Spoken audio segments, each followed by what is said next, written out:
Hello दोस्तों, स्वागत है आपका मेरे चैनल एल के स्टडी में। आज मैं आप सभी को एशियंट हिस्ट्री के बहुत ही महत्वपूर्ण एमसीक्यू प्रश्न बता रहा हूं। तो चलिए जल्दी से देख लेते हैं। इससे पहले जिसने मेरा यूट्यूब चैनल सब्सक्राइब नहीं किया है प्लीज़ सब्सक्राइब कर लें ताकि आने वाली वीडियो आप तक पहुंच सके। तो चलिए देख लेते हैं। पहला प्रश्न है, 1885 ईस्वी में भारतीय राष्ट्रीय कांग्रेस की स्थापना के पीछे कुछ तत्कालिक कारण थे। निम्नलिखित में से कौन सा कारण उसमें शामिल नहीं था? इसका करेक्ट आंसर है ए 1870-80 का द्वितीय अंगल अफगान युद्ध। अगला प्रश्न है, 2, किस ब्रिटिश वायसराय ने 1880 के दशक के प्रारंभ में विदेशी शासन के विरुद्ध भारतीय असंतोष को बढ़ाने में महत्वपूर्ण भूमिका निभाई थी? इसका करेक्ट आंसर है बी लिटन। अगला प्रश्न है, 3, लिटन द्वारा प्रस्तावित वैधानिक जनपद सेवा जिसके तहत परीक्षा की आयु 21 वर्ष से घटाकर 19 वर्ष कर दी गई थी, कब लागू हुआ था? इसका करेक्ट आंसर है सी 1878 ईस्वी में। अगला प्रश्न है, 4, 19वीं सदी के अंतिम चतुर्थ में वह कौन सा तत्व था जिसने भारत में एक समान राष्ट्रीय दृष्टिकोण के उत्थान में एक महत्वपूर्ण भूमिका निभाई? इसका करेक्ट आंसर है डी उपर्युक्त सभी। अगला प्रश्न है, 5, इल्बर्ट बिल विवाद किस वायसराय के कार्यकाल में उभरा था? इसका करेक्ट आंसर है ए रिपेन। अगला प्रश्न है, 6, 1905 में बंगाल विभाजन किस वायसराय ने किया? इसका करेक्ट आंसर है बी लॉर्ड कर्जन। अगला प्रश्न है, 7, भारतीय राष्ट्रीय कांग्रेस का प्रथम मुस्लिम प्रेसिडेंट कौन थे? इसका करेक्ट आंसर है सी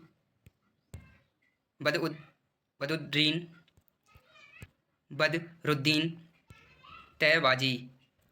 अगला प्रश्न है, 8, किसने कहा ब्रिटिश शासन एक स्थायी बढ़ता हुआ था लगातार बढ़ता हुआ विदेशी आक्रमण है जो धीरे धीरे ही सही मगर पूरी तरह देश को नष्ट कर रहा है? इसका करेक्ट आंसर है डी दादा भाई नौरोजी। अगला प्रश्न है, 10, भारतीय राष्ट्रीय कांग्रेस के प्रथम सत्र की बैठक में कितने प्रतिनिधियों ने भाग लिया था? इसका करेक्ट आंसर है ए 72। अगला प्रश्न है, 10, निम्नलिखित में से किसने भारतीय राष्ट्रीय कांग्रेस की अध्यक्षता को 2 बार की? इसका करेक्ट आंसर है बी वेडरबर्न। अगला प्रश्न है, 11, निम्नलिखित में से किसने एक सार्वजनिक भाषण में राष्ट्रीय कांग्रेस पर हमला किया तथा उसे जनता के एक बहुत सूक्ष्म भाग का प्रतिनिधि बताकर उसकी हंसी उड़ाई? इसका करेक्ट आंसर है सी डफरेन। ये वेरी वेरी मोस्ट IMP प्रश्न है, इनको जल्दी से वीडियो देखकर याद कर लें और जिसने मेरा यूट्यूब चैनल सब्सक्राइब नहीं किया है प्लीज़ सब्सक्राइब कर लें। अगला प्रश्न है, 12, भारत के पहले लोक संघ लैंड होल्डर्स सोसाइटी की स्थापना कब हुई थी? इसका करेक्ट आंसर है डी 1837 ईस्वी में।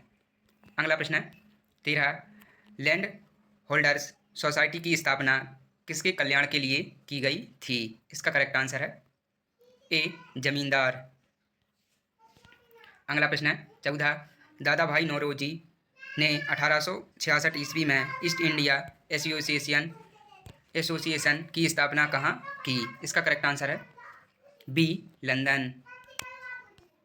अगला प्रश्न है, 15, 1870 ईस्वी में पूना सार्वजनिक सभा की स्थापना किसने की थी? इसका करेक्ट आंसर है सी महादेव गोविंद राणा डे।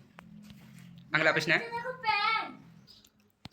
16, किसने कहा था भारतवर्ष तलवार के बल पर जीता गया था और तलवार के बल पर ही उसे ब्रितानी कब्जे में रखा जाएगा? इसका करेक्ट आंसर है डी एलीगन। अगला प्रश्न है, 17, किसने कहा था हमें मर्दों की तरह खुलकर कहना चाहिए कि हम अपनी मज्जा तक राजभक्त हैं, हमें अंग्रेजी राज्य से हुए फायदों का ज्ञान है? इसका करेक्ट आंसर है ए दादा भाई नौरोजी। अगला प्रश्न है, 18, किस उग्रवादी नेता ने उदारवादियों के संबंध में कहा था यदि हम साल में एक बार मेढकों की तरह टर करके चुप होते रहे तो हमें कभी अपने प्रयासों की प्रयासों में सफलता नहीं मिलेगी। इसका करेक्ट आंसर है बी बाल गंगाधर तिलक। अगला प्रश्न है 19। निम्नलिखित निम्नलिखित कांग्रेसी नेताओं में से किसको भारत का महान वृद्ध व्यक्ति कहा जाता है? इसका करेक्ट आंसर है सी दादा भाई नौरोजी। अगला प्रश्न है 20। किस गवर्नर जनरल के कार्यकाल के दौरान भारतीय राष्ट्रीय कांग्रेस बनी थी? इसका करेक्ट आंसर है डी लॉर्ड डफरिन। अगला प्रश्न है 21। भारतीय विश्वविद्यालय अधिनियम 1904 किस वायसराय के काल में पारित किया गया था? इसका करेक्ट आंसर है ए लॉर्ड कर्जन। अगला प्रश्न है 22। भारतीय सिविल सेवा ICS के चुने गए पहले भारतीय का क्या नाम था? इसका करेक्ट आंसर है बी सत्येंद्र नाथ टैगोर। अगला प्रश्न है 23। इंडियन नेशनल कांग्रेस के संस्थापक कौन थे? इसका करेक्ट आंसर है सी एलन ऑक्टोबियन होमो। अगला प्रश्न है 24। भारतीय राष्ट्रीय कांग्रेस के 1905 के बनारस अधिवेशन के अध्यक्ष कौन थे? इसका करेक्ट आंसर है डी गोपाल कृष्ण गोखले। ये वेरी वेरी मोस्ट IMP प्रश्न है, इनको जल्दी से वीडियो देखकर याद कर लें। और अभी तक जिसने मेरा यूट्यूब चैनल सब्सक्राइब नहीं किया है प्लीज़ सब्सक्राइब कर लें। अगला प्रश्न है 25। उदारवादियों की कार्य पद्धति को किसने भिखमंगी राजनीति की संज्ञा दी? इसका करेक्ट आंसर है ए उग्रवादियों ने। अगला प्रश्न है 26। ब्रिटिश साम्राज्य के अंतर्गत स्वशासन की मांग सबसे पहले किसने और कब की? इसका करेक्ट आंसर है बी दादा भाई नौरोजी ने 1904 ईस्वी में की। अगला प्रश्न है 27। 1897 में किसकी गिरफ्तारी के बाद राष्ट्रीय कांग्रेस में एक नया मोड़ आया? इसका करेक्ट आंसर है सी बाल गंगाधर तिलक। अगला प्रश्न है 28। निम्नलिखित में से किसने इंडियन नेशनल कांग्रेस की नरम दलीय राजनीति की व्यवस्थित आलोचना न्यू लेफ्ट फायर ओल्ड शीर्षक लेखों की श्रृंखला में की? इसका करेक्ट आंसर है डी अरविंद घोष। अगला प्रश्न है 29। भारत में लॉर्ड कर्जन के प्रशासन की तुलना औरंगजेब से किसने की? इसका करेक्ट आंसर है ए गोपाल कृष्ण गोखले। अगला प्रश्न है 30। राजा जनता के लिए बने हैं, जनता राजा के लिए नहीं बनी है राष्ट्रीय आंदोलन के दौरान निम्नलिखित में से किसने यह वक्तव्य दिया था? इसका करेक्ट आंसर है बी दादा भाई नौरोजी ने। अगला प्रश्न है 31। निम्नलिखित भारतीय नेताओं में से कौन एक ब्रिटिश द्वारा इंडियन सिविल सर्विस से बर्खास्त किया गया था? इसका करेक्ट आंसर है सी सुरेंद्र नाथ बनर्जी। अगला प्रश्न है 32। इंडियन एसोसिएशन द्वारा कलकत्ता में आयोजित अखिल भारतीय राष्ट्रीय सम्मेलन कब हुआ था? इसका करेक्ट आंसर है डी 1883 ईस्वी में। अगला प्रश्न है 33। भारतीय राष्ट्रीय कांग्रेस के साथ इंडियन एसोसिएशन का विलय कब हुआ था? इसका करेक्ट आंसर है ए 1886 ईस्वी में। ये वेरी वेरी मोस्ट IMP प्रश्न है, इनको जल्दी से वीडियो देखकर याद कर लें। और अभी तक जिसने मेरा यूट्यूब चैनल सब्सक्राइब नहीं किया है प्लीज़ सब्सक्राइब कर लें। अगला प्रश्न है 34। भारतीय संघ के संस्थापक कौन थे? इसका करेक्ट आंसर है बी सुरेंद्र नाथ बनर्जी। अगला प्रश्न है 35। भारतीय राष्ट्रीय कांग्रेस की अध्यक्षता किसने की? इसका करेक्ट आंसर है सी दादा भाई नौरोजी। अगला प्रश्न है 36। भारतीय राष्ट्रीय कांग्रेस में निम्न में से किसको नरम दलीय नेता के तौर पर नहीं जाना जाता था? इसका करेक्ट आंसर है डी बाल गंगाधर तिलक। अगला प्रश्न है 37। निम्न में से कौन नरमपंथियों में नहीं थे? इसका करेक्ट आंसर है ए बाल गंगाधर तिलक।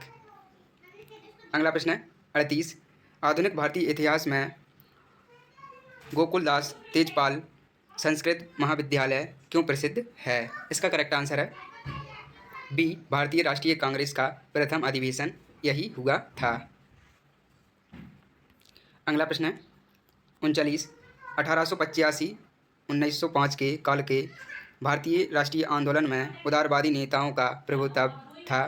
उनके आंदोलन का मुख्य ढंग क्या था? इसका करेक्ट आंसर है सी, संवैधानिक आंदोलन। अगला प्रश्न है 40। भारतीय राष्ट्रीय कांग्रेस की पहली बैठक किस शहर में हुई थी? इसका करेक्ट आंसर है डी, बम्बई। अगला प्रश्न है 41। हर्मिट ऑफ शिमला किसे कहा जाता है? इसका करेक्ट आंसर है ए ओ होमो, होम। अगला प्रश्न है 42। वह कौन सा प्रथम भारतीय था जो ब्रिटिश संसद के लिए निर्वाचित हुआ? इसका करेक्ट आंसर है बी, दादा भाई नौरोजी। अगला प्रश्न है 43। A nation in the making नामक पुस्तक किसने लिखी? इसका करेक्ट आंसर है सी, सुरेंद्र नाथ बनर्जी। चलिए दोस्तों, मिलते हैं नेक्स्ट वीडियो में।